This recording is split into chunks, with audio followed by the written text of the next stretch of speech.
ॐ अज्ञानतिमिरान्धस्य ज्ञानाञ्जनशलाकया चक्षुरुन्मिलितं येन तस्मै श्रीगुरवे नमः। श्रीचैतन्यमनोभीष्टं स्थापितं येन भूतले स्वयं रूप कदा मह्यं ददाति स्वपदान्तिकं।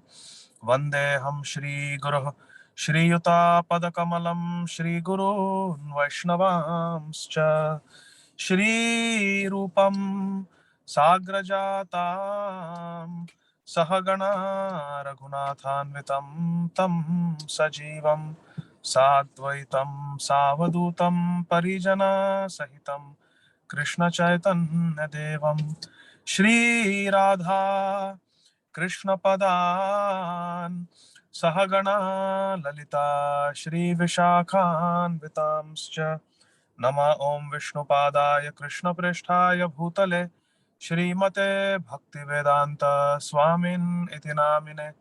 नमस्ते सारस्वते देवे गौरवाणी प्रचारिणे निर्विशेष शून्यवादी पाश्चात्य देशतारिणे वाञ्छाकल्पतरुभ्यश्च कृपा सिन्धुभ्य एव च पतितानां पावनेभ्यो वैष्णवेभ्यो नमो नमः।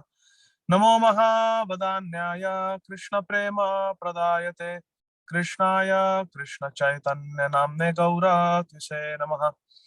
हे कृष्ण करुणा सिंधो दीनबंधो जगत्पते गोपेश गोपिका कांत राधा कांत नमोस्तुते। तप्त कांचन गौरांगी राधे वृंदावनेश्वरी वृषभानुसुते देवी प्रणमामि हरिप्रिये। जय श्री कृष्ण चैतन्य प्रभु नित्यानंद श्री अद्वैत गदाधर श्रीवासादि गौर भक्त वृंद। जय श्री कृष्ण चैतन्य प्रभु नित्यानंद श्री अद्वैत गदाधर श्रीवासादि गौर भक्त वृंद। हरे कृष्णा कृष्ण कृष्णा हरे हरे हरे राम राम राम हरे हरे। हरे कृष्णा कृष्ण कृष्ण हरे हरे हरे राम राम राम हरे हरे। हरे कृष्णा कृष्ण कृष्ण हरे हरे हरे राम राम राम हरे हरे। हरे कृष्णा। प्रिय भक्तों, आप सभी का स्वागत है इस श्रीमद् भागवतम के छठवें स्कंद के में जो अजामिल की कथा है, अजामिल का जो प्रसंग है, इस पे हम चर्चा कर रहे हैं। और कृष्ण कथा देश के भक्तों का, खास करके पद्मावती माता जी, सीमा माता जी, सभी भक्तों का मैं बहुत कृतज्ञ हूँ। इन्होंने इतना अच्छा मुझे अवसर दिया श्रीमद् भागवतम पढ़ने का आप सभी के समक्ष। तो हम शुरुआत करते हैं। पिछले बार हमने 40वें श्लोक तक पढ़ा था, तो आज हम 41 वर्ष से शुरू करेंगे। यह है पहला अध्याय छठे स्कंद का, अजामिल के जीवन का इतिहास। ओम नमो भगवते वासुदेवाय। ओम नमो भगवते वासुदेवाय। ओम नमो भगवते वासुदेवाय।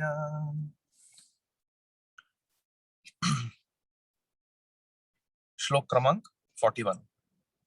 येन स्वध्याम्यमी भावा रजः सत्त्वतमो मयाः गुणनाम क्रियारूपैर्विभाव्यन्ते यथा तथम। ये न, जिसके द्वारा, अर्थात श्री नारायण जी के द्वारा, भगवान श्री नारायण के द्वारा, स्वधामनी, यद्यपि अपने स्थान अर्थात आध्यात्मिक जगत में, स्पिरिचुअल वर्ल्ड में, वैकुंठ में, अमी, ये सब भावा, अभिव्यक्तियां, रजः सत्व तमः मया, भौतिक प्रकृति के तीन गुण सत्वगुण, रजोगुण तथा तमोगुण द्वारा उत्पन्न गुण गुण नाम नाम क्रिया कार्यकलाप रूपै ही तथा रूपों से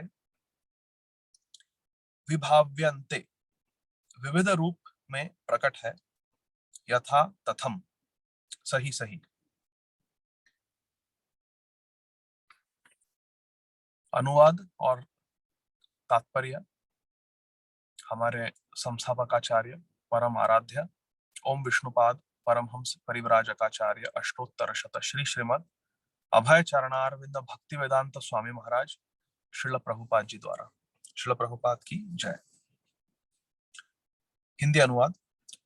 समस्त कारणों के परम कारण, समस्त कारणों के परम कारण रूप श्री नारायण आध्यात्मिक जगत में अपने धाम में स्थित है, तथापि वे भौतिक प्रकृति के तीन गुणों सत्वगुण, रजोगुण तथा तमोगुण के अनुसार संपूर्ण विराट जगत का नियंत्रण करते हैं। भगवान नारायण इन्होंने इस पूरे ब्रह्मांड की सृष्टि की है और तीन गुणों द्वारा ये जो भौतिक जगत है इसे गुणमय कहते हैं, गुणमय जगत। ये तीन गुणों के अनुसार कार्यशील है। सत्वगुण, रजोगुण, तमोगुण तीन गुणों के अनुसार संपूर्ण विराट जगत का नियंत्रण भगवान नारायण करते हैं। इस प्रकार विभिन्न जीवों को भिन्न भिन्न गुण, भिन्न भिन्न नाम यथा ब्राह्मण, क्षत्रिय, वैश्य, शूद्र वर्णाश्रम धर्म के अनुसार कार्य तथा रूप प्रदान किए जाते हैं। ये जो तीन गुण हैं सत्वगुण, रजोगुण, तमोगुण, इनके अनुसार भिन्न भिन्न प्रकार के जीव है और उन्हें अलग अलग नाम दिए हैं, जैसे ब्राह्मण, क्षत्रिय, वैश्य, शूद्र। ये पूरा जो वर्णाश्रम है, 4 वर्ण और 4 आश्रम, ब्रह्मचारी आश्रम, गृहस्थ, वनप्रस्थ, सन्यास, वर्णाश्रम धर्म के अनुसार कार्य तथा रूप प्रदान किए जाते हैं सभी जीवों को। इस प्रकार श्री नारायण संपूर्ण विराट जगत के कारण स्वरूप है। तो देखिए प्रिय भक्तों, ये संदर्भ ऐसा है कि विष्णु दूतों ने यमदूतों को अजामिल को दंड देने से, ले जाने से रोका।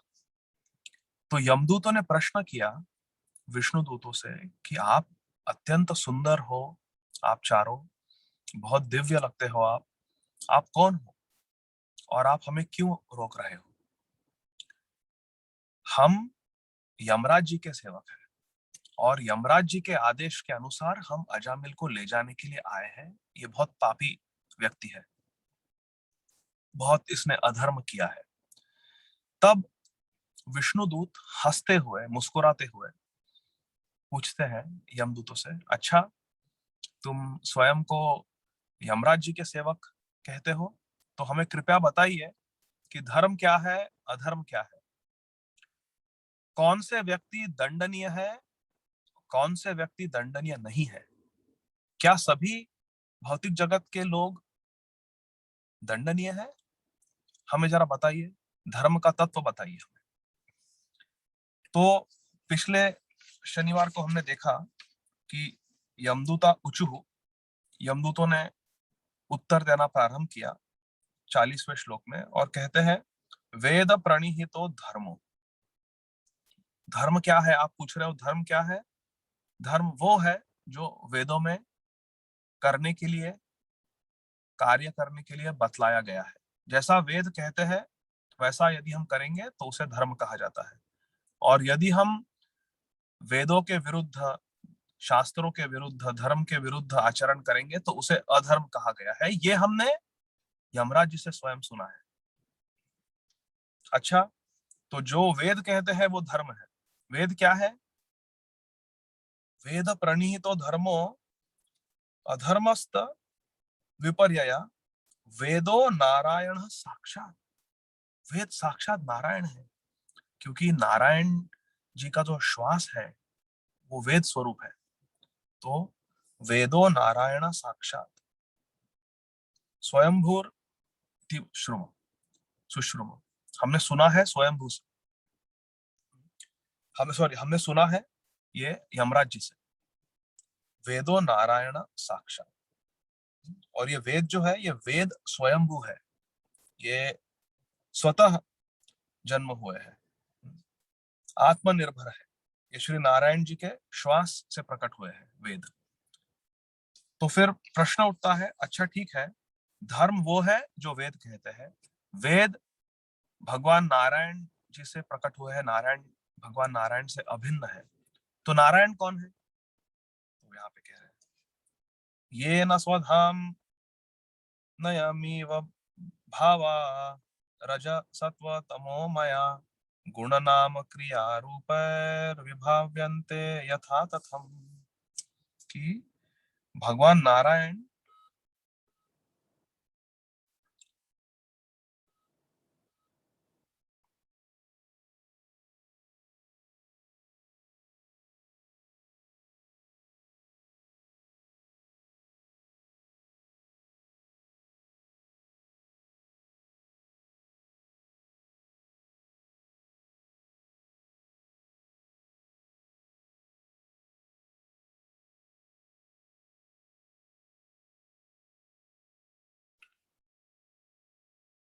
हरे कृष्णा, क्षमा कीजिए।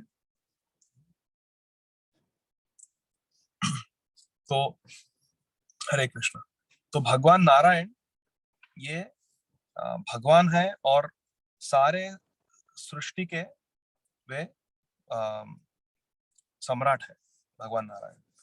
तो फिर यहाँ पर तात्पर्य में श्रील प्रभुपाद जी कहते हैं वेद हमें सूचित करते हैं, ये श्वेताश्वतर उपनिषद से 6वें अध्याय का 8वां श्लोक है, ये बहुत प्रसिद्ध श्लोक है। न तस्य कार्यं करणं च विद्यते न तत्समक्षाभ्यधिकश्च दृश्यते परास्य शक्तिर्विविधैव श्रूयते स्वाभाविकी ज्ञान बलात् क्रिया च। पूर्ण पुरुषोत्तम भगवान श्री नारायण सर्वशक्तिमान है, उनकी शक्तियां विविध है। परास्य शक्ति विविधैव श्रूयते, बहुत अनेक अनेक नाना प्रकार के शक्तियां हैं भगवान नारायण जी के पास। अतएव वे अपने धाम में बने रहने में समर्थ है, और बिना प्रयत्न के वे 3 गुणों सत्वगुण, रजोगुण तथा तमोगुण की अन्योन क्रिया के माध्यम से संपूर्ण विराट जगत का अधिक्षण तथा संचालन कर सकते हैं। ऐसी शक्ति है भगवान नारायण में, अपने धाम में रहकर वो पूरा इस जगत का, इस संसार का सब कुछ उनके नियंत्रण में है। किंतु नास्तिक लोग भौतिक प्रकृति के 3 गुणों से प्रच्छन्न होने के कारण श्री नारायण को समस्त कार्यों के परम कारण के रूप में नहीं देख सकते। जैसा कि श्रीमद् भगवत गीता जी में 7वें अध्याय के 13वें श्लोक में भगवान श्री कृष्ण कहते हैं, त्रिभिर गुणमयैर भावैर भी सर्वमिदं जगत मोहितं नाभिजानाति मामेभ्य परमव्ययम्। तीनों गुणों सत्वगुण, रजोगुण तथा तमोगुण के द्वारा मोहग्रस्त यह सारा संसार मुझे गुणातीत तथा अविनाशी मुझ गुणातीत तथा अविनाशी को नहीं जानता। तो लोग भगवान श्री कृष्ण को क्यों नहीं जानते? क्योंकि वो 3 गुणों द्वारा मोहग्रस्त है, मोहित है। ब्रह्म संहिता के पहले श्लोक में, 5वें अध्याय के पहले श्लोक में कहा गया है, ईश्वर परम कृष्ण सच्चिदानंद विग्रह अनादिरादिर गोविंद सर्व कारण कारणम। गोविंद कहलाने वाले भगवान श्री कृष्ण परम नियंता है, उनका शरीर शाश्वत है, सत आनंदमय है तथा आध्यात्मिक है, चित्त। वे सभी के उद्गम है, उनका कोई अन्य उद्गम नहीं है, क्योंकि वे समस्त कारणों के परम कारण है। भगवान श्री कृष्ण समस्त कारणों के परम कारण है। यह बहुत महत्वपूर्ण श्लोक है, इसे याद कर लेना चाहिए। ईश्वर परम कृष्ण सच्चिदानंद विग्रह अनादिरादिर गोविंद सर्व कारण कारण। ये इस एक श्लोक में भगवान श्री कृष्ण का सारा तत्व वर्णित है। अगले श्लोक में जाएंगे हम लोग। सूर्योग्नि खम मरुद्येवः सोमः संध्या हनीदिशः कंकुः स्वयं धर्म इति हेते ध्ययस्य साक्षिणः। सूर्य, सूर्यदेव, अग्नि, अग्नि, खम या आकाश, मरुत वायु, देवः सारे देवतागण, सोमः चंद्रमा, संध्या सायंकाल, अहनि दिन तथा रात, दिशा दिशाएं सारी दिशाएं, कम जल, कुहु पृथ्वी, स्वयं स्वयं, धर्म यमराज या परमात्मा। इसका अर्थ दोनों हो सकता है, यमराज जी या परमात्मा। इति इस प्रकार, ही निसंदेह, एते ये सभी, दहस्यस जीव के भौतिक तत्वों के शरीर में, साक्षिण साक्षी या गवाह। हिंदी अनुवाद। सूर्य, अग्नि, आकाश, वायु, देवगण, चंद्रमा, संध्या, दिन रात, दिशाएं, जल, स्थल तथा स्वयं परमात्मा और यमराज जी, ये सभी जीव के कार्यों के साक्षी है। कितने साक्षी है? 1 2 3 4 5 6 7 8 9 10 11 12 12 साक्षी है। और फिर परमात्मा, सबसे बड़े साक्षी तो भगवान श्री कृष्ण है, परमात्मा। सर्वस्य चाहम हृदि सन्निविष्टो, भगवान श्री कृष्ण सबके हृदय में स्थित है और साक्षी है। उनके अलावा भगवान श्री कृष्ण की शक्ति द्वारा ये 12 अन्य साक्षी है। सूर्य, अग्नि, आकाश, वायु, देवगण, चंद्रमा, संध्या, दिन रात, दिशाएं, जल, स्थल तथा स्वयं परमात्मा, ये सभी जीव के कार्यों के साक्षी है। तात्पर्य में श्रील प्रभुपाद आगे लिखते हैं, बद्ध जीव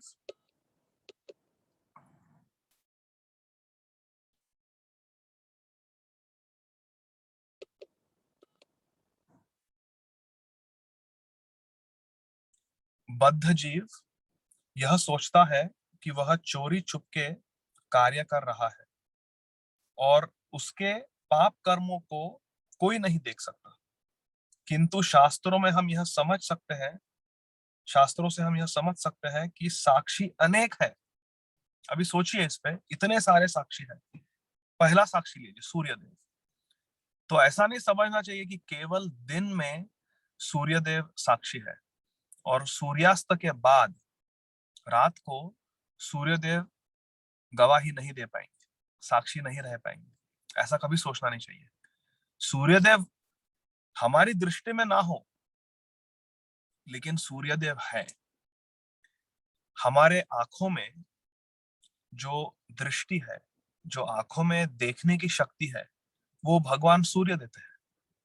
सूर्यदेव हमारी आंखों को देखने की शक्ति देते हैं।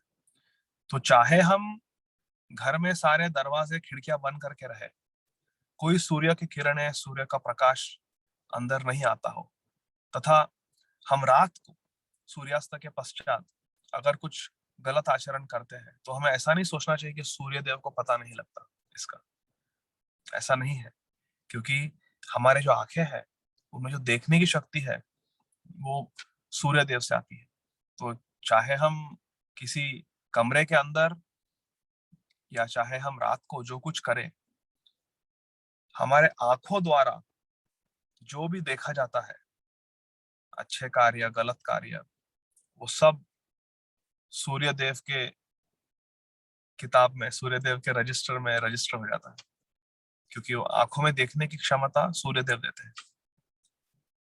उसी तरह अग्नि, ऐसा नहीं सोचना चाहिए कि यदि कोई अग्नि हो, कुछ जल रहा हो, तभी वहां पर अग्निदेव का वास है, ऐसा नहीं सोचना। हमारे पेट के अंदर भी जठर अग्नि है, जिससे हम अन्न को पचा सकते हैं।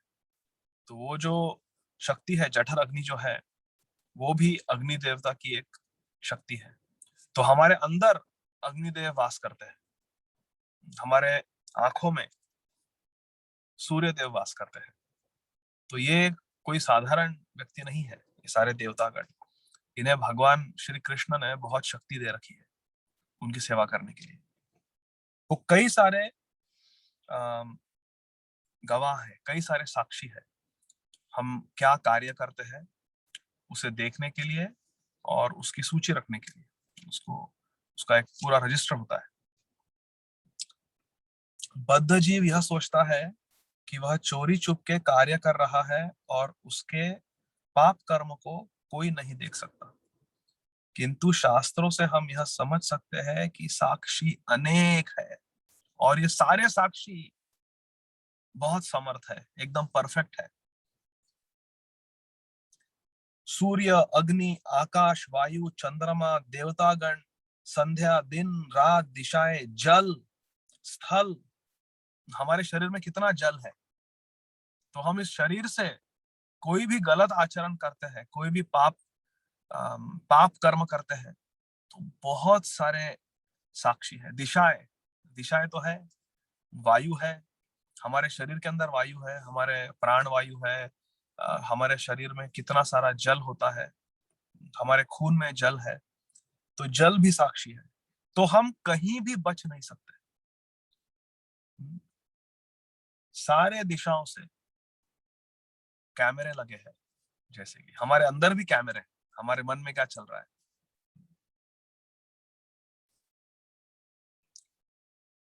जल, स्थल तथा स्वयं परमात्मा, जो प्रत्येक के हृदय में परमात्मा के रूप में स्थित है। भगवान श्री, ये सारे साक्षी है, ये सारे साक्षी सर्वसमर्थ है भगवान की कृपा से, भगवान की योजना से। लेकिन इनके अलावा, ये जो 12 साक्षी है, इनके अलावा भगवान श्री कृष्ण परमात्मा के स्वरूप में स्वयं साक्षी है। सर्वस्य चाहम हृदि सन्निविष्टो, सबके हृदय में वास करते भगवान, और साक्षी है, परमात्मा साक्षी है। साक्षियों की कमी नहीं है। श्रील प्रभुपाद जी कहते हैं साक्षियों की बिल्कुल कमी नहीं है। जीवों को या तो उच्च लोगों में लाया जाता है या नरक जैसे निम्न लोगों में नीचे गिरा दिया जाता है, हमारे कर्म अनुसार। या तो हमारी अधोगति होगी या हमें सदगति मिलेगी। इसमें कोई त्रुटि नहीं हो पाती, क्योंकि हर वस्तु की व्यवस्था परमेश्वर के प्रबंध द्वारा की जाती है। स्वाभाविकी ज्ञान बल क्रिया, जो श्वेताश्वतर उपनिषद का हमने श्लोक पढ़ा, उसकी जो आखिरी लाइन है, स्वाभाविकी ज्ञान बल क्रिया च, स्वाभाविक बिल्कुल अपने आप होते रहता है। भगवान का इसमें पूरा योजना है, बंदोबस्त है। अगले श्लोक में 43, एतैर्धर्मो विज्ञातस्थानं दण्डस्य युज्यते सर्वे कर्मानुरोधेन दण्डमर्हन्ति कारणः। एतैः, इन सब, सूर्य, चंद्र, वायु इत्यादि सारे जो साक्षी है, इन साक्षियों के द्वारा, एतय है अधर्म, विधि विधानों के विचलन, विज्ञात, ज्ञात है, उन्हें पता है, स्थानम, उचित स्थान, दंडस्य, दंड का, युज्यते, के रूप में स्वीकार किया जाता है, सर्वे, समस्त, कर्म अनुरोधेन, संपन्न कार्यों पर विचार करते हुए, दंडम, दंड, अर्हंति, योग्यता रखते हैं, कारिण, पाप कर्म करने वाले। हिंदी अनुवाद, दंड के पात्र वे हैं जिसकी पुष्टि इन अनेक साक्षियों ने की है कि वे निर्दिष्ट नियमित कार्यों से विचलित हुए हैं। सकाम कर्मों में लगा हुआ प्रत्येक व्यक्ति अपने पाप कर्मों के अनुसार दंड दिए जाने के लिए उपयुक्त है। तो प्रिय भक्तों, यमराज जी बहुत अच्छा सिद्धांत यहाँ पर कह रहे हैं। विष्णुदूतों ने पूछा कि दंडनीय कौन है, किन व्यक्तियों को दंड मिलना चाहिए। तो उसका उत्तर दे रहे हैं यमदूत। कह रहे हैं कि प्रत्येक व्यक्ति अपने पाप कर्मों के अनुसार दंड दिए जाने के लिए उपयुक्त है। ये इतने सारे साक्षी हैं।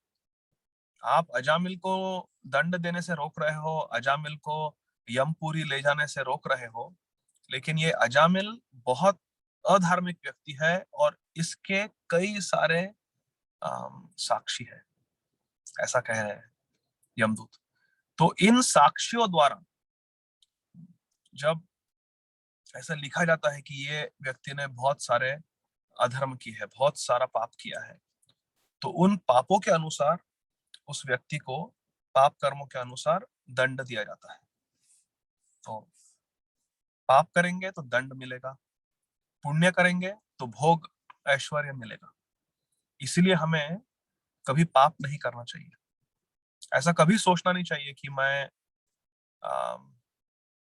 छुप के कर रहा हूं, किसी को मेरे पाप कर्म का पता नहीं लगेगा। ऐसा हो ही नहीं सकता। हम अन्य हम अन्य जनों को हम अन्य जनों को उनके साथ कपट कर सकते हैं, छिपा सकते हैं, लेकिन इतने सारे साक्षी हैं और भगवान कृष्ण स्वयं परमात्मा साक्षी है, उनके साथ हम कभी छल कपट नहीं कर सकते। कभी उनसे हम छुप कर कुछ पाप कर्म नहीं कर सकते। उन्हें सब कुछ पता होता है। इसीलिए कभी पाप नहीं करना चाहिए, कभी पाप नहीं करना चाहिए। ऐसा कभी सोचना नहीं चाहिए कि मैं चोरी छुपे कर लूंगा, किसी को पता नहीं लगेगा और बच जाऊंगा। नहीं बच सकते हम। बहुत सारे साक्षी हैं और भगवान श्री कृष्ण स्वयं साक्षी है। हम जो पुलिस है, जो यहाँ के इस देश की जो व्यवस्था है, लॉ एनफोर्समेंट, हम उनसे बच सकते हैं कभी कभी। हमारे परिवार वालों से, भक्तों से, मित्रों से छुप छुप छुपा कर कुछ गलत कार्य कर सकते हैं, लेकिन हम कभी यमराज जी को मूर्ख नहीं बना सकते। असंभव है। यमराज जी हमसे बहुत श्रेष्ठ है। उन्हें हम कभी उनके साथ कभी छल कपट नहीं कर सकते। असंभव है। अगले श्लोक में कहते हैं, संभवन्ति हि भद्राणि विपरीतानि चानगाः कारणां गुणसंगोस्ते देहवानय कर्मकृत्।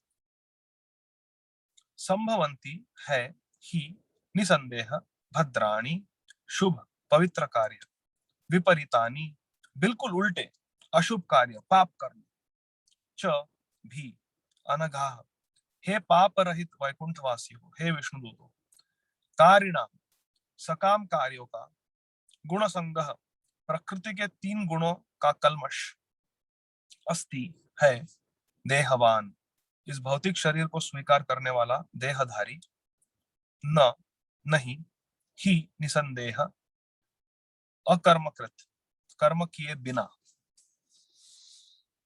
तो विष्णुदूतों से यमदूत कह रहे हैं कि इस भौतिक जगत में जो भी देहधारी व्यक्ति है, हम सब लोग सारे जीवात्माएं, जो भी हम मनुष्य योनि में जो भी हम कर्म करते हैं, उन कर्मों के अनुसार पाप पुण्य कर्म होते रहते हैं और उसके हिसाब से हमें या तो भोग मिलेगा या दंड मिलेगा। आगे कहते हैं, विष्णु दूत से कह रहे हैं यमदूत कह रहे हैं, हे वैकुंठ वासियों, तुम लोग तो निष्पाप हो, किंतु इस भौतिक जगत के अंदर रहने वाले सारे निवासी कर्मी हैं, चाहे वे शुभ कर्म करें या अशुभ। ये दोनों प्रकार के कर्म उनके लिए संभव है, क्योंकि वे प्रकृति के 3 गुणों द्वारा कलुषित रहते हैं और उन्हें तद अनुसार कर्म करना पड़ता है। जिसने भी भौतिक शरीर अपनाया है वह निष्क्रिय नहीं हो सकता, और भौतिक प्रकृति के 3 गुणों के अधीन कर्म करने वाले के लिए पाप कर्म से बच पाना असंभव है। इसीलिए इस भौतिक जगत के सारे जीव दंडनीय हैं। तो प्रश्न पूछा गया था कि दंडनीय कौन है, तो उसके उत्तर में आगे कह रहे हैं, यमदूत कह रहे हैं कि हे विष्णुदूतो, आप तो बिल्कुल निष्पाप हो, अनघा। आप तो देख रहे, हम देख रहे हैं आप कितने तेजस्वी हो, आपने कभी कोई पाप कर्म नहीं किया। लेकिन इस भौतिक जगत के जो लोग हैं वे सारे कर्मी हैं, शुभ या अशुभ, धर्म या अधर्म, इस दो प्रकार के वो कार्य करते रहते हैं जीवन भर। इसीलिए वे सारे दंडनीय हैं, क्योंकि पुण्य करते हैं लेकिन पाप भी करते हैं, पाप पुण्य दोनों चलते रहते हैं। तो इसीलिए सारे लोग इस भौतिक जगत के दंडनीय हैं, ऐसा उत्तर में कह रहे हैं। मनुष्य तथा मनुष्यतर प्राणियों में यही अंतर है कि मनुष्य से अपेक्षा की जाती है कि वह वेदों के आदेश के अनुसार कर्म करे। तात्पर्य में श्रील प्रभुपाद जी कहते हैं कि खास बात क्या है मानव जीवन में, कि हमसे अपेक्षा है कि हम वेदों द्वारा, शास्त्रों द्वारा सद कर्म करें, अच्छा कर्म करें, और शास्त्रों विरुद्ध आचरण कभी भी ना करें। भगवत गीता में भगवान श्री कृष्ण कहते हैं, यह शास्त्र उत्सृज्य वर्तते काम कारता, न च शांतिम अवाप्नोति न सुखम न पराम गति। कि जो शास्त्र विरुद्ध आचरण करता है, शास्त्रों का परित्याग करके मनमानी आचरण करता है, उसे ना कभी सुख मिलेगा, ना शांति मिलेगी, ना कभी सदगति मिलेगी। ऐसा भगवान श्री कृष्ण कहते हैं गीता जी में। तो वही बात यहाँ कही गई है कि दुर्भाग्यवश मनुष्य वेदों की चिंता न करते हुए कर्म करने की अपनी स्वयं ही शैली गढ़ लेते हैं। इसीलिए वे सभी लोग पाप कर्म करते हैं और इसीलिए दंडनीय है। यदि हम पाप कर्म करेंगे तो अवश्य दंड मिलेगा। इसीलिए मनुष्य जीवन अभी प्राप्त हुआ है हमें, ये दुर्लभ मानव जन्म, हमारे आचार्य कहते हैं दुर्लभ मानव जन्म।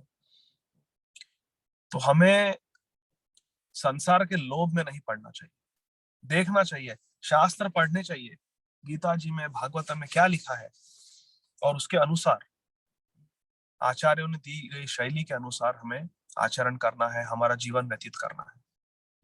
पाप नहीं करना कभी, नहीं तो बहुत अधोगति होगी। तो फिर ऐसा सवाल पूछा जा सकता है कि इस भौतिक जगत में अगर हम कर्म करेंगे तो फिर पुण्य और पाप दो प्रकार के कर्म होते रहेंगे। तो पुण्य की वजह से हमें भोग मिलेगा, ऐश्वर्य मिलेंगे, और पाप कर्म की वजह से हमें बहुत हमारी निंदा होगी, हमें बहुत दुख दर्द सहना पड़ेगा, हमें दंड मिलेगा। तो फिर क्यों ना हम कर्म ही ना करें। तो यहाँ पे कहता है कि देहवान न या कर्म कृत। श्लोक के अंत में कहते हैं कि जिसने भी भौतिक शरीर अपनाया है वह निष्क्रिय नहीं हो सकता, और भौतिक प्रकृति के 3 गुणों के अधीन कर्म करने वाले के लिए पाप कर्म से बच पाना असंभव है। हम कभी भी निष्क्रिय नहीं हो सकते, कुछ ना कुछ कर्म बनेगा हमसे, अवश्य बनेगा। खाना तो पड़ता है, भूख लगती है, कुछ ना कुछ खाएंगे हम, तो उसमें कर्म है। वो अन्न कहाँ से आ रहा है, वो किसने बनाया है, वो भगवान को अर्पित है या नहीं अर्पित है, देवताओं को अर्पित है नहीं अर्पित है, बहुत सारी चीजें हैं। कभी बीमार हो गए तो दवाई लेते हैं, वो दवाई कैसे बनी है, किसने बनाई है, वो कितने गिनी पिग्स पर, कितने पशुओं पर टेस्ट हुई है, देखने के लिए क्या साइड इफेक्ट्स है उस दवाई के, तो वो सब कर्म है उसमें। एक हम साधारण क्रोसिन या टाइलेनॉल की गोली भी लेंगे तो उसके पीछे बहुत कर्म है, क्योंकि वो गोली दवाई ऐसी नहीं बनी है, बहुत सारा टेस्टिंग हुआ है पशुओं पर। कितना डोज देने से उनका किडनी फेल हो जाएगा, कितना डोज देने से उनका लिवर फेल हो जाएगा, कितना डोज देने से उनकी मृत्यु हो जाती है, लीथल डोज क्या है इस औषधि का, ये सब जानकारी निकालने के लिए बहुत सारा लेबोरेटरी में टेस्टिंग होता है। तो हर चीज जो हम करते हैं उसके पीछे कर्म है और उसके अनुसार हमें भोगना होता है।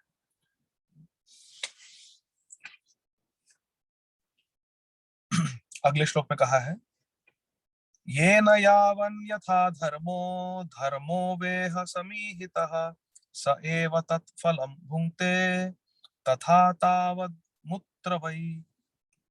ये न, जिस व्यक्ति द्वारा, यावन, जिस सीमा तक, यथा, जिस रीति से, अधर्म, अधार्मिक कार्य, धर्म, धार्मिक कार्य, वा, अथवा, इह, इस जीवन में, समीहितः, संपन्न हुए, सह, वह व्यक्ति, एव, निसंदेह, तत्फलम, उसका विशेष फल, भुंकते, आनंद लेता है या कष्ट उठाता है, तथा उसी प्रकार से, तावत, उसी सीमा तक, अमूत्र, अगले जीवन में, वह, निसंदेह। अनुवाद, इस जीवन में अपने धार्मिक या अधार्मिक कार्यों की मात्रा के अनुपात में मनुष्य अपने अगले जीवन में अपने कर्म के अनुरूप फलों का भोग करता है या कष्ट उठाता है। तो जो हमने धार्मिक या अधार्मिक काम किए हैं, पाप या पुण्य किए हैं, उसके अनुसार हमें अगले जीवन में भुगतना पड़ता है। जैसा हमने पिछली बार कहा था कि इस जीवन में हम जो कर्म करेंगे उसका हमें फल केवल 1%, 1% इस जीवन में, इस देह में मिलेगा। बाकी जो कुछ है वो हमें अगले जीवन में भोगना है। तो जैसे अभी मैं यहाँ पर बैठा हूँ, गाड़ी में बैठा हूँ हॉस्पिटल के बाहर, तो वर्चुअल बैकग्राउंड लगाया मैंने। तो गाड़ी में बैठा हूँ, अभी गाड़ी में गैस है, पेट्रोल है, गाड़ी है, ये इसमें बैठा हूँ, ये मैंने वस्त्र धारण किए हैं। तो ये सब खरीदने के लिए अर्थ लगता है, अर्थ की जरूरत है, पैसा लगता है। तो ये जो मैं अभी आज 28 अगस्त को साल 2021 में जो बैठा हूं अभी इस गाड़ी में, अभी गाड़ी का एयर कंडीशनर शुरू है, इसमें गैसोलीन भरा है, पेट्रोल भरा है। तो ये जो कुछ मैं अभी अनुभव कर रहा हूं, क्या ये मेरी आज की कमाई है? ये जो मैं गाड़ी में बैठा हूँ, कार में बैठा हूँ, क्या ये कार के पैसे मैंने आज कमाए हैं और आज दिए हैं? जो मैंने गाड़ी में पेट्रोल भरा, गैसोलीन भरा है, इसके पैसे क्या मैंने आज कमाए हैं? नहीं। लेकिन मैं आज भोग रहा हूँ, आराम से बैठा हूँ एयर कंडीशनर में, आप लोगों से बात कर रहा हूँ, इस आईफोन को मैं अभी इस्तेमाल कर रहा हूँ, जूम को, आईफोन को। तो ये आईफोन खरीदा है मैंने, खरीद के अभी 1.5-2 साल हो गए, लेकिन उसका भोग मैं आज कर रहा हूँ। अगर ये यदि आईफोन नहीं होता तो मैं शायद आप सब लोगों से बात नहीं कर पाता जूम पर। तो आज इस तारीख को, इस दिन मैं ये सब भोग रहा हूँ, इस गाड़ी को भोग रहा हूँ, इसका जो एयर कंडीशनर है उसका आनंद ले रहा हूँ, आप सब लोगों से बात कर रहा हूँ इस फोन पर। ये सब मैंने खरीदा है और आज इसके भोग का मैं अनुभव कर रहा हूँ। लेकिन मैंने आज कमाई नहीं की है ये सब भोगने के लिए, पहले कमाया है और उसका भोग मैं आज रहा हूँ, आज भोग मिल रहा है मुझे। तो जब हमें कुछ होता है, शुभ अशुभ, अच्छा बुरा होता है, कुछ जीवन में अच्छा होता है, कुछ जीवन में बुरा होता है, कभी बीमारी हो जाती है, तो ऐसा नहीं सोचना चाहिए कि अरे मैंने तो इस जीवन में कभी पाप ही नहीं किया, मुझे कैंसर क्यों हो गया, मुझे हार्ट अटैक क्यों आया, मुझे स्ट्रोक क्यों आया, मेरा फ्रैक्चर क्यों हो गई हड्डी। नहीं, हो सकता है इस जीवन में आप बिल्कुल निष्पाप हो, आपने कुछ पाप नहीं किया, बहुत पुण्यवान हो, लेकिन इससे पहले अनेक जन्म हुए हैं और उसमें जो पाप और पुण्य कमाया है उसकी वजह से ये मिल रहा है आपको। अभी कुछ लोग होते हैं उन्हें अमेरिका आना होता है, तो कुछ कुछ ऐसे देश है जहां पर लॉटरी सिस्टम है, भारत में नहीं है पर कोई लॉटरी सिस्टम है डाइवर्सिटी के लिए, क्योंकि इस देश में अमेरिका में इन्हें अलग अलग देशों के अलग अलग कल्चर्स के लोग चाहिए। तो एक डाइवर्सिटी रूल है यहाँ पर कि जो कोई ऐसे कंट्री जैसे भूटान, नेपाल, ऐसे देशों में लॉटरी सिस्टम होती है कि वो ऐसा ही रैंडमली किसी की लॉटरी लग जाती है तो उन्हें डायरेक्टली ग्रीन कार्ड मिलता है अमेरिका आने के लिए, डायरेक्टली ग्रीन कार्ड मिलता है, वो ग्रीन कार्ड लेकर यहाँ पे आते हैं। हम्म। और यहाँ पर कई सारे ऐसे हैं जो इंजीनियर्स है, जो डॉक्टर है, वो कई सालों से काम कर रहे हैं लेकिन अभी तक ग्रीन कार्ड नहीं मिला, और कई लोगों को मिलता भी नहीं है, वापस अपने देश चला जाना होता है।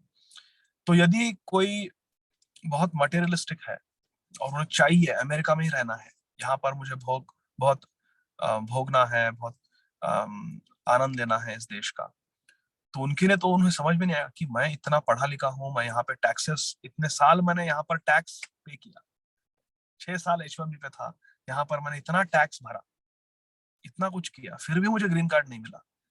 और वो ऐसा है कोई व्यक्ति नेपाल में या भूटान या कोई अन्य देश में, वो कभी अमेरिका आए नहीं, उन्होंने कभी यहाँ के कोई इंटरव्यू दिया नहीं, कोई एग्जाम नहीं दी, कभी कुछ पढ़ाई नहीं की, और उन्हें एकदम से ग्रीन कार्ड मिल गया। तो फिर वो लोग यहाँ पे आते हैं, यहाँ पे कभी कुछ मैनुअल लेबर का काम करते हैं, और धीरे धीरे धीरे धीरे फिर उनकी आर्थिक प्रगति होती है। तो ये कैसा है, क्यों नहीं मिलता, कोशिश करने पर भी क्यों नहीं मिला? तो ये सब प्रारब्ध है, ये इस जीवन की कमाई नहीं है, ये पूर्व संचित है, ये पहले की कमाई है। तो जैसे हम अब इस, मान लो मैंने एक ऐसा टिकट खरीदा स्विट्जरलैंड जाने का, और वहां पर ऐसा टूरिस्ट बनकर मैं गया, और वहां पे अलग अलग होटल में रहा, अलग अलग माउंटेन्स, स्विस एल्प्स देखे, उधर अच्छे अच्छे रेस्टोरेंट्स में भोजन किया, और बहुत आनंद लिया उस देश का। तो मैं वो जो आनंद ले रहा हूँ, वो वहां पर स्विट्जरलैंड में मैंने कमाई नहीं की है आनंद लेने का, मैं पहले कमाई करके फिर वहां जाकर खर्चा कर रहा हूँ उस धन को, और एंजॉय कर रहा हूँ, भोग रहा हूँ उस देश को। तो भगवान ने भी ये जो कर्म का नियम बनाया है, लॉ ऑफ कर्मा जो है इस भौतिक जगत में, ये भी कुछ ऐसा ही है। हमारी दृष्टि बहुत नैरो होती है, हम केवल इस जीवन में क्या किया है देखते हैं, अरे वो तो बहुत अच्छा व्यक्ति है, उसे क्यों इतना बुरा हुआ उसके साथ, क्यों चोरी हुई उसके घर में, या क्यों उसका एक्सीडेंट हो गया, क्यों बीमार हो गया, ऐसा सोचते हैं हम लोग, क्योंकि हम केवल इस जीवन का देखते हैं। लेकिन भगवान की दृष्टि ऐसी नहीं है, यमराज जी की दृष्टि ऐसी नहीं है, सूर्य देव की दृष्टि ऐसी नहीं है। ये जो सारे साक्षी है, ये भूतकाल, वर्तमान काल और भविष्य सब देख पाते हैं, त्रिकालज्ञ, सब जानते हैं। तो इसीलिए लॉ ऑफ कर्मा जो है, जो कर्म का नियम भगवान ने बनाया है, वो बहुत सूक्ष्म है, वो इतना सरल नहीं है, क्योंकि हमारी दृष्टि ऐसी होती है घोड़े की तरह, हम सिर्फ इधर देख सकते हैं इस जीवन में क्या हो रहा है, लेकिन वो 360 डिग्री विजन नहीं है, 360 डिग्री हमारी दृष्टि नहीं है, लेकिन भगवान की है। इसीलिए भगवान पर विश्वास रखना चाहिए, शास्त्रों में विश्वास होना, सहज विश्वास होना चाहिए शास्त्रों में। इसीलिए तो कोई साधारण रिक्शा चलाने वाला भी होगा ना अगर भारत में, और कुछ अगर हो गया तो करेगा, अरे क्या करे, नसीब। तो प्रारब्ध में विश्वास है, शास्त्रों में विश्वास है, लेकिन यहाँ पर बहुत पढ़े लिखे कोई PhD होंगे, कोई साइंटिस्ट होंगे, वे भी लॉ ऑफ कर्मा में विश्वास नहीं रखते। तो सोचिए, रास्ते पर रिक्शा खींचने वाला ज्यादा भाग्यवान है, या यहाँ पर अमेरिका में रहने वाले कोई बहुत बड़े PhD, यहाँ पे यूनिवर्सिटी से PhD की डिग्री मिली है उन्हें, वो डिग्री होगी, लेकिन जो भगवान के जो बनाए हुए नियम है, उन्हें वे नहीं समझ पाते, नहीं समझ पाते। तो इसीलिए शास्त्रों में सहज विश्वास रखना चाहिए। इसे कहते हैं आस्तिक। हमें नास्तिक नहीं होना, आस्तिक होना है। आस्था होनी चाहिए, विश्वास होना चाहिए भगवान में, भगवान के शब्दों में, शास्त्रों में, गुरु महाराज। तो ये लॉ ऑफ कर्मा ऐसा है, इतना सरल नहीं है देखने के लिए। इसलिए कहते हैं कि why bad things happen to good people. अच्छे लोगों के साथ बुरा क्यों होता है और बुरे लोगों के साथ अच्छा क्यों होता है? Why good things happen to bad people. कोई बहुत पापी है, उसने बहुत सारे पाप किए हैं, चोरी की है, कोई हत्यारा है, और भी बहुत निष्कृष्ट कार्य किए होंगे, लेकिन हम देखते हैं कि उसके पास बहुत पैसा है, सिक्योरिटी गार्ड्स है, वो बहुत बड़े बंगले में रहता है, नौकर चाकर है, बहुत धन संपत्ति है, बहुत भोग ऐश्वर्य, आराम से जी रहा है जीवन, और हम लोग यहाँ पर मेहनत कर रहे हैं। ऐसा क्यों? तो ये इस जन्म की कमाई नहीं भोग रहे, बहुत सारे अनेक जन्म हुए हैं हम सभी के। तो ये पूर्व संचित होता है। जब जन्म होता है तभी हमारे कपाल पर, हमारे हाथों पर, हमारे पैरों पर लिख दिया जाता है कि किस दिन किस समय हमारी मृत्यु होने वाली है। पहले से जब ये शरीर मिलता है तभी मृत्यु लिखी जाती है। इसे कहते हैं प्रारब्ध। प्रारब्ध। जैसे हम किसी विमान में बैठते हैं तो पहले से ही वो डिसाइड होता है कि कौन से एयरपोर्ट पे ये व्यक्ति उतरेगा। ट्रेन का टिकट खरीदते हैं तो कई सारे स्टेशन होते हैं, लेकिन पहले से ही वो निश्चय किया जाता है कि कहाँ उतरने वाला है, कौन से स्टेशन पे ये व्यक्ति उतरेंगे। ऐसा नहीं कि तुम चढ़ो ट्रेन में, जहां उतरना है उतरो, ऐसा नहीं, ऐसा नहीं चलता। उसी तरह से ऐसा नहीं कि ये शरीर मिला है, मैं जितना चाहूं उतना इसमें रहूंगा, ऐसा कभी नहीं होता। बहुत खास ऐसे उदाहरण है, जैसे भीष्म देव, उन्हें इच्छा मृत्यु थी। वो भी इच्छा मृत्यु मतलब बहुत दीर्घ काल तक वो जी सकते हैं, ऐसा नहीं कि अमर, क्योंकि ये ब्रह्मा जी भी अमर नहीं। इस ब्रह्मांड में पूरा ब्रह्मांड का विनाश होने वाला है। मार्कंडेय ऋषि वो केवल कुछ मनवंतर तक उनकी आयु है, बहुत लंबी है, लेकिन वो भी सीमित है। तो इसीलिए हमें इस लॉ ऑफ कर्म, जो कर्म का जो नियम है, इसे समझने की कोशिश करनी चाहिए शास्त्र पढ़कर। जैसे कि भगवत गीता जी में 14वें अध्याय के 18वें श्लोक में भगवान श्री कृष्ण ने कहा है, ऊर्ध्वं गच्छन्ति सत्वस्था मध्ये तिष्ठन्ति राजसा जगन्य गुणवृत्तिस्था अधो गच्छन्ति तामसाः। जो लोग सतोगुणी होते हैं वे देवता बनते, वो देवता बनने हेतु उच्चतर लोकों में भेज दिए जाते हैं।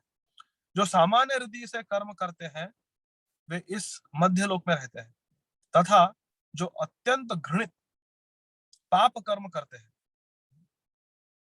उन्हें नारकीय जीवन में नीचे जाना पड़ता है। तो जो लोग पाप कर रहे हैं, भले ही आज वो बहुत सुखी है, धनवान है, उनका स्वास्थ्य अच्छा है, लेकिन भविष्य में उन्हें बहुत दंड मिलेगा, कोई नहीं बच सकता। इसीलिए जो मानव शरीर मिला है, दुर्लभ है, मानव जीवन मिला है, हमें बच लेना चाहिए, बच जाना चाहिए भगवान की भक्ति करके। ना हमें पुण्य कर्म करने हैं, ना पाप कर्म करने हैं, हमें अकर्म करना है, भगवान की भक्ति करनी है। भगवान हमें भगवान का वादा है, सर्वधर्मान परित्यज्य माम एकम शरणम व्रज अहम त्वाम सर्व पापेभ्यो मोक्षयिष्यामि मा शुचा। बिल्कुल मा शुचा, बिल्कुल चिंता मत करो। सर्वधर्मान परित्यज्य माम एकम, बस एक, भगवान श्री कृष्ण। कृष्ण तुम्हारे गति, कृष्ण में लगाओ मति, कृष्ण तुम्हारे पति, कृष्ण से करो रति। ये है सारे श्रीमद् भागवतम का सार। श्रील प्रभुपाद जी के एक बहुत उच्च कोटि के वैष्णव भक्त थे, परम पूज्य श्रील महाविष्णु गोस्वामी महाराज।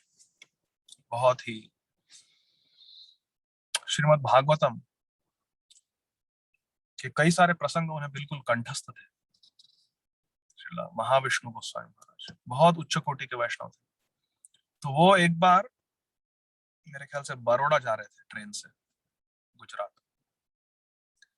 और भागवतम पढ़ रहे थे।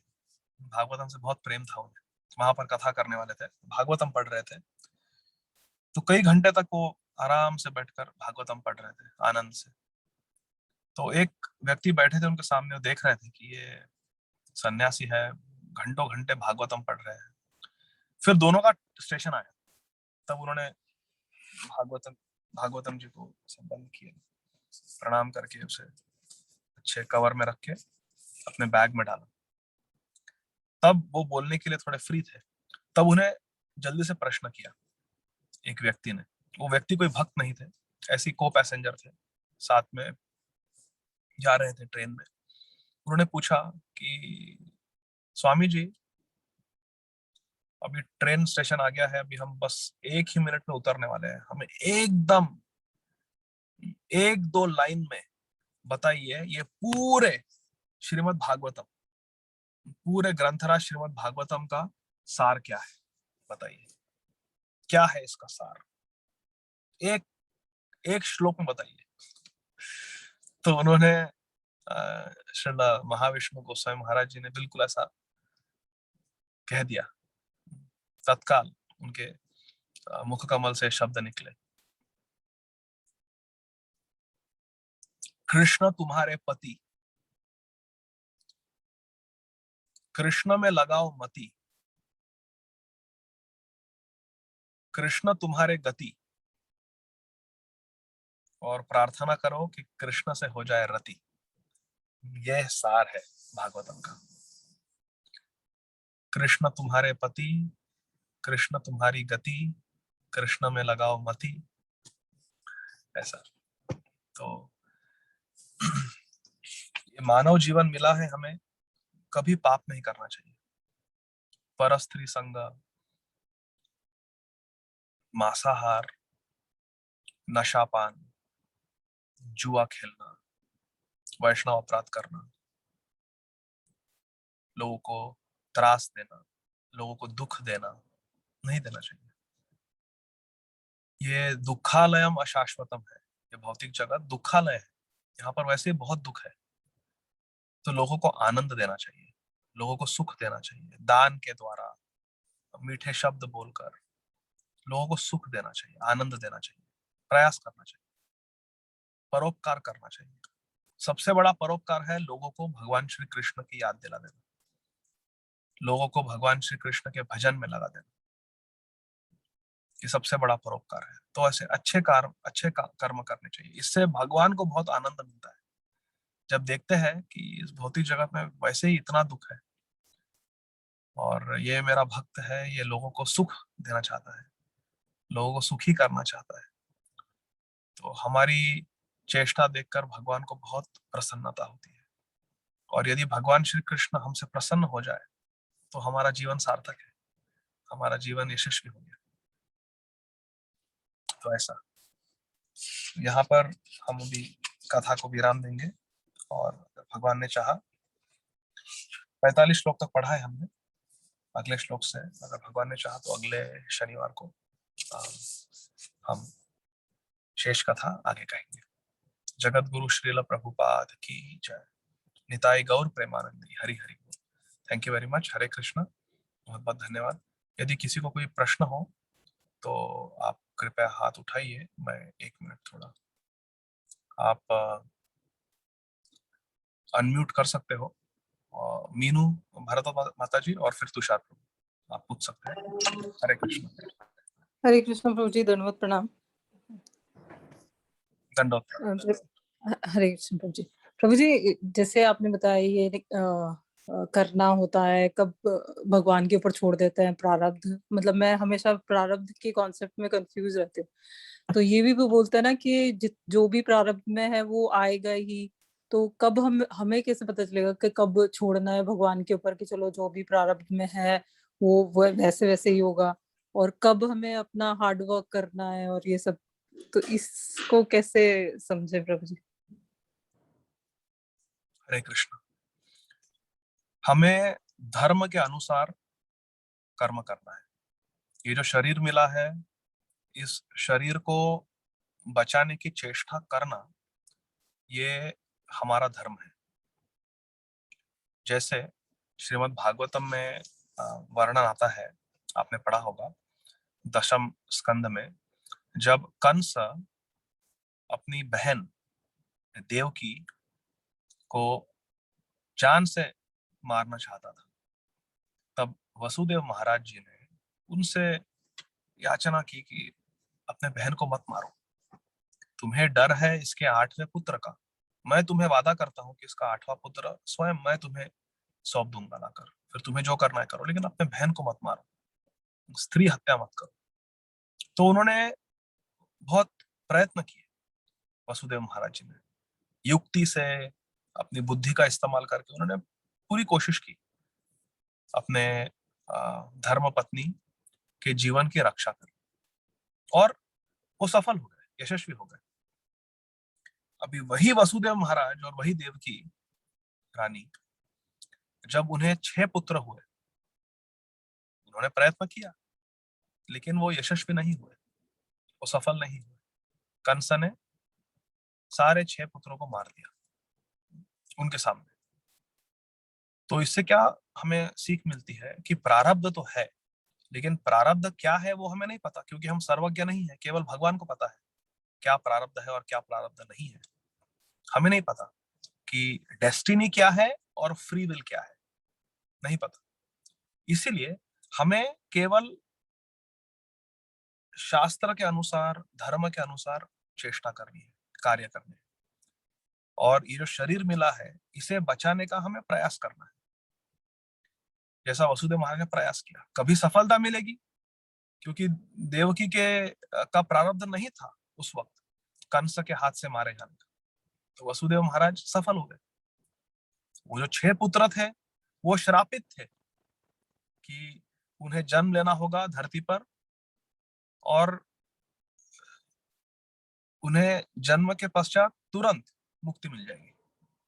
तो उनका प्रारब्ध था कि जन्म होना है और जन्म के बाद तुरंत वो मारे जाएंगे। उनका नसीब था, प्रारब्ध था। मरीचि के पुत्र थे वो 6। ब्रह्मा जी पर हंसे थे वो, और बहुत बड़ा अपराध किया था, तो उन्हें शिक्षा में दंड मिला था कि तुम्हें जन्म लेना होगा। नहीं नहीं नहीं, माफ करो, क्षमा करो, क्षमा करो। ठीक है, जन्म होगा लेकिन तुरंत मुक्ति मिल जाएगी, जैसे जन्म होगा वैसे तुम्हारी मुक्ति हो जाएगी। तो कंस तो उनके प्रारब्ध का निमित्त मात्र कारण बन गया। तो ऐसा है, तो हमें नहीं पता, क्योंकि हम परमात्मा नहीं है, हम भगवान नहीं है, केवल भगवान जानते हैं। हम तो केवल एक बद्ध जीव है, हम क्या जाने क्या है प्रारब्ध। तो हमें भगवान पर विश्वास रखना चाहिए कि अवश्य रक्षिबे कृष्णा, कृष्णा हमारी हमेशा रक्षा करेंगे, हमेशा ऐसा ही करेंगे कृष्णा जिससे हमें सदगति मिलेगी। हमारे सूर्यदम सर्वभूतानाम, हमारे मित्र है भगवान कृष्ण। गुरु महाराज हमारे मित्र है, भागवतम हमारे मित्र है। ऐसी हमें धारणा रखनी चाहिए, धर्म के अनुसार कार्य करना चाहिए, इस शरीर को जहां तक हो सके वहां तक बचाने की चेष्टा करनी चाहिए, आगे भगवान के हाथ में। ठीक है मीनू माता जी? जी प्रभु जी, थैंक यू प्रभु जी, thank you so much. Hare Hare Krishna, Krishna. दंडवत प्रणाम। दंडवत प्रणाम। तुषार प्रभु। हरे कृष्णा प्रभु जी। तुषार प्रभु ने मेरा प्रश्न प्रभु जी।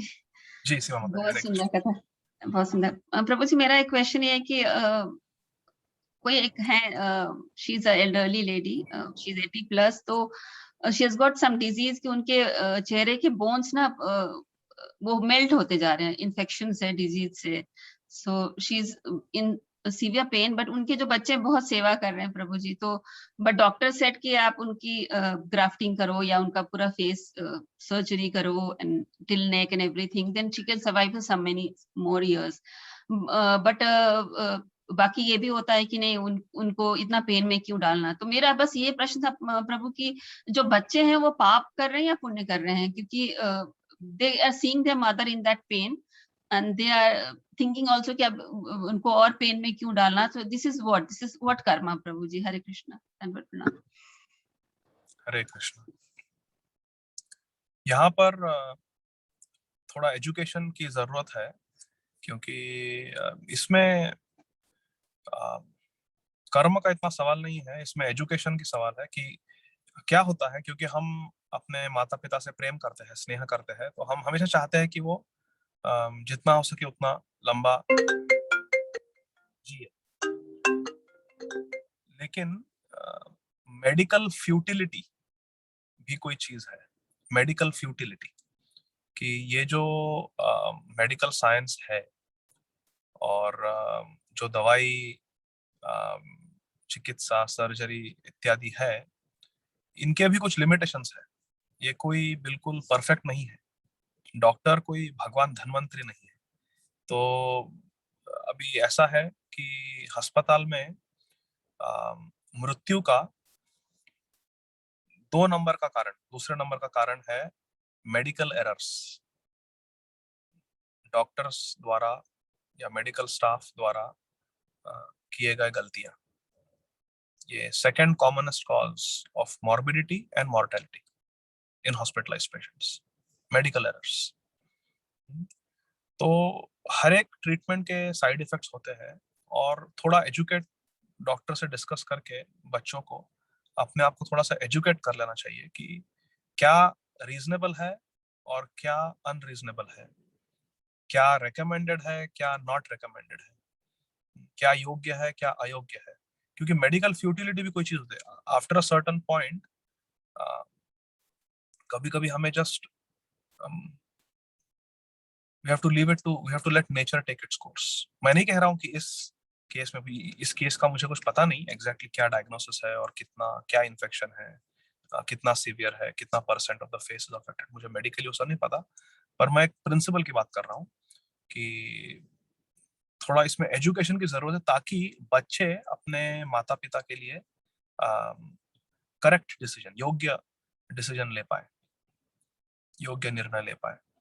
तो ऐसा होता है कि पेरेंट्स को ठीक करने के पीछे इतना, डॉक्टर जो हो सके करो, वो बेचारे वेंटिलेटर पे है, फिर अभी एक्मो पे है, कुछ नहीं हो रहा है, नहीं नहीं जो करना है करो, बचाओ हमारे, वो बेचारे 90 साल के हैं, डिमेंशिया है। तो ऐसा मेडिकल फ्यूटिलिटी भी एक चीज होती है। मैं अगेन इस केस के बारे में नहीं कर रहा हूँ, मैं प्रिंसिपल की बात कर रहा हूँ। तो इसीलिए बच्चों को एजुकेट करना चाहिए डॉक्टर्स द्वारा, ताकि वो रैशनल डिसीजंस ले।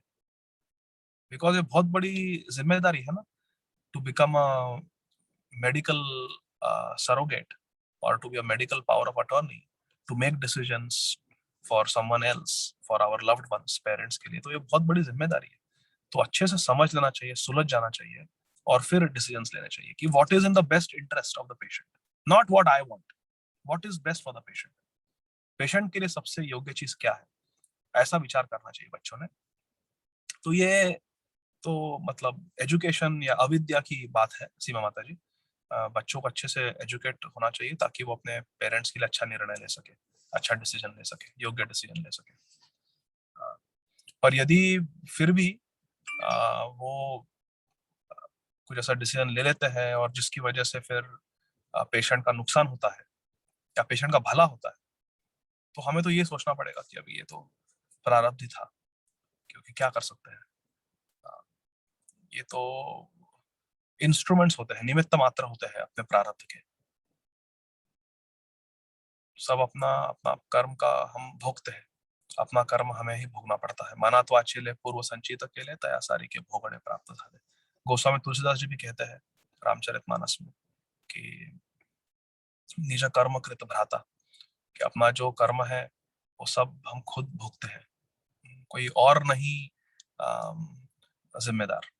जैसे जब भागवतम के पहले स्कंद में धर्म को वो कली रूपी वो व्यक्ति वो तलवार से 3 पैर काट देता है धर्म के, जो एक बैल के रूप में है। तो परीक्षित महाराज पूछते हैं उस बैल को कि तुम बैल हो, तुम्हारे 4 में से 3 पैर तो कट चुके हैं, ये किसने किया, कौन जिम्मेदार है? वो कली वहीं खड़ा है जिसने काटे हैं पैर। लेकिन वो बैल कहता है कि ये तो बहुत कठिन सवाल है कि कौन जिम्मेदार है मेरे इस परिस्थिति के लिए, कौन जिम्मेदार है, बहुत कठिन सवाल है ये। तो तुरंत परीक्षित महाराज समझ जाते हैं कि ये धर्म है, ये बैल रूपी धर्म है, क्योंकि समझ गया कि हमारी क्या टेंडेंसी होती है कि हम जो इमीडिएट कॉज है किसी चीज का उसी उनको ब्लेम करते हैं। इमीडिएट कॉज कि ऐसा हो गया तो ये डॉक्टर की गलती है, ऐसा हो गया ये बच्चों की गलती है, या ऐसा हो गया ये पेशेंट की गलती है। क्या पता हमारे शास्त्र तो कहते हैं कि हम जो कुछ हमें होता है, हमारे साथ होता है, वो हमारा ही कर्म है, हमारा ही कर्म है। जो हमारे निकट के लोग हैं, जो हमारे परिकर है, जो हमारे परिवार वाले हैं, उनका कर्म भी हम पर उसका असर होता है, लेकिन अधिकतर हमारा खुद का ही कर्म होता है जिसके लिए हम भुगते हैं। तो ऐसा है। लेकिन हमें जहां तक हो सके हमें एजुकेट करना चाहिए फैमिली मेंबर्स को, ताकि वो अपने पेशेंट्स के लिए, अपने लव्ड वंस के लिए प्रॉपर डिसीजंस ले पाए। ठीक है सीमा माता जी? जी प्रभु जी, थैंक यू सो मच प्रभु। प्रभु टाइम है तो मैं एक क्वेश्चन थोड़ा पूछ, टाइम है या फिर बाद में हाँ, पूछ? नहीं पूछ लीजिए एक लास्ट क्वेश्चन। ओके प्रभु जी, मैं महाराज जी की कथा सुन रही थी, राधा गोविंद स्वामी राधा गोविंद महाराज जी की। तो वो बोले थे अपने पापों का प्रायश्चित कर लेना चाहिए आदमी को मरने से पहले। जैसे वो शराब की उदाहरण दे रहे थे कि गर्म घी पीना चाहिए। तो अगर हम अपने पापों का प्रायश्चित मतलब मीन्स मुझे वो क्लियर नहीं हुआ कि हम तो पाप तो अनजाने में बहुत सारा कर देते हैं, तो प्रायश्चित उसका क्या होगा? भक्ति से ही सारी चैंटिंग से या भक्ति से वो पाप नष्ट हो जाएंगे? क्योंकि शास्त्र तो हम अभी उतना भी नहीं पढ़े प्रभु की क्या आचरण, पूर्णतः क्या आचरण होना चाहिए, बस जो बहुत वैष्णव से सुने हैं वही समझ में आता है प्रभु। तो जो पहले पाप हो गए हैं उनका प्रायश्चित कैसे हम इस जीवन में प्रभु, कोई ऐसा कुछ मैनुअल है या something is there to just follow that? Hare Krishna प्रभु। हरे कृष्णा। हाँ माता जी, ये भगवान का नाम, भगवान के गुण, भगवान की कीर्ति गाने से समस्त पापों का नाश हो जाता है। हमारे शास्त्रों में बहुत सारा ऐसा लिखा गया है कि भगवान का नाम देने से, भगवान के गुण, भगवान की लीला का गान करने से सारे पाप नष्ट हो जाते हैं। भगवान की शरण लेने से सारे पाप नष्ट हो जाते हैं। वही वास्तव में असली प्रायश्चित है। तो ये जो कथा आपने सुनी श्रील राधा गोविंद दास गोस्वामी महाराज जी की, तो उसके जब आप अगली कथा सुनेंगे, अगले लेक्चर में वो आता है कि असली सच्चा प्रायश्चित तो है भगवान की भक्ति करना, जिससे सारे कर्म नाश हो जाते हैं और कर्म करने की जो प्रवृत्ति है उसका भी नाश हो जाता है, कर्म बीज का भी नाश हो जाता है। तो सर्वधर्मान परित्यज्य माम एकम शरणम व्रज अहम त्वाम सर्व पापेभ्यो मोक्षयिष्यामि। भगवद गीता में साफ साफ लिखा है सर्व पापे, सारे पाप नष्ट हो जाते हैं भगवान की शरण लेने से। भगवान की शरण, सारे पाप नष्ट हो जाते हैं। और भगवान के नाम, भगवान के गुण, भगवान की लीला गाने से भी वही इफेक्ट होता है। जैसे हम सुबह में नंदनंदन अष्टकम पढ़ते हैं, क्या है वो, उसका फलश्रुति क्या है? नंदनंदन अष्टकम पठेत्य श्रद्धयान्वितः तरेद भवाब्दिम दुस्तरम लभेत तदंग्रि युग्मकम।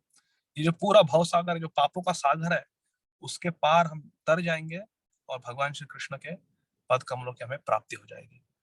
इति मम अद्भुतं स्तवं निशम्य भानुनन्दिनी करोतु सन्ततं जनं कृपा कटाक्ष भाजनं भवेत् तदैव संचितं त्रिरूप कर्म नाशनं भवेत् तदा व्रजेन्द्र सूनु मंडल प्रवेशनम। ये जो राधा कृपा कटाक्ष स्तोत्र है, स्तव है, इसका पाठ करें। त्रिरूप कर्म नाशन, 3 प्रकार के कर्म, पाप कर्म नाश होता है, जो हमने भूतकाल में किए हैं, जो वर्तमान में हो रहे हैं और जो भविष्य में करेंगे, सारे नाश हो जाते हैं, नाश हो जाते हैं राधा रानी का नाम लेने से। भानुनंदिनी साफ साफ लिखा है, त्रिरूप कर्म नाश तो ठीक है, तो भगवत गीता में है और कई सारे शास्त्रों में लिखा है कि भगवान नाम, भगवान रूप, भगवान गुण, भगवान की कीर्ति गाने से सारे पापों का नाश हो जाता है, भगवान से प्रेम हो जाता है, फिर पाप कर्म भी बंद हो जाते हैं, हम नहीं करते पाप कर्म। तो वही जीवन की सफलता है कि भगवान से प्रेम हो जाए, भगवान से अनुराग हो जाए। ठीक है सीमा माता जी? जी प्रभु, थैंक यू सो मच प्रभु। व्हाट अ कोइंसिडेंस, हम लोग भागवत में भी सुबह यही वाली ऐसी श्लोक पढ़ रहे थे ना प्रभु आज। जी हाँ हाँ बिल्कुल, कि सारे पाप बिल्कुल, नष्ट हो जाते हैं। Hare Krishna. Thank you so much प्रभु, दंडवत प्रणाम। दंडवत प्रणाम। कोमल माता जी आपने हाथ उठाया, आप पूछ सकते हैं। Yes. Dandavat Pranam, Prabhu. Hare Krishna. Hare Krishna. Prabhu, like, like how Mataji asked is just similar to that.